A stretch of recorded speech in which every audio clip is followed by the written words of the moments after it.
Le Zimbabwe a commencé à payer sa dette de 3,5 milliards de dollars à d'anciens fermiers blancs chassés par Robert Mugabe, on explique. Dans le début des années 2000, Robert Mugabe, président du Zimbabwe, lance une réforme agraire. Il s'agit principalement de redistribuer à des Zimbabwéens noirs des terres agricoles attribuées à des blancs pendant la colonisation. Ces fermiers blancs, descendants pour certains de colons, possèdent une grande partie des terres agricoles fertiles du pays. Nous allons prendre la terre et nous n'allons pas payer un seul centime à qui que ce soit.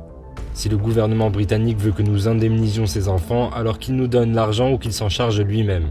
Avait alors déclaré Robert Mugabe, le gouvernement les exproprie alors et ne les indemnise pas pour la valeur de leurs terres. Sur le plan international, cette décision du président isole économiquement le Zimbabwe. Les investisseurs étrangers se retirent du pays, le FMI et la Banque mondiale suspendent leurs aides, les États-Unis et l'Union européenne aussi. Le président Emmerson Mnangagwa, qui prend le pouvoir à la chute de Robert Mugabe, conclut en 2020 un accord de compensation d'un montant de 3,5 milliards de dollars avec des fermiers blancs. Le ministre des Finances Mthuli Ncube a précisé il y a quelques jours que l'accord stipule essentiellement que nous paierons un coupon initial de 1% de la valeur de ce qui est dû, puis le reste, soit 99%, sera payé par le biais d'une obligation en dollars américains. Ces obligations ont une durée de 10 ans. Le ministre a annoncé que le gouvernement a commencé à honorer cet accord en versant 3,1 millions de dollars à 378 fermiers sur les 740 touchés. Avec ces compensations, le gouvernement espère consolider les relations du Zimbabwe avec la communauté internationale et accélérer la levée des sanctions économiques.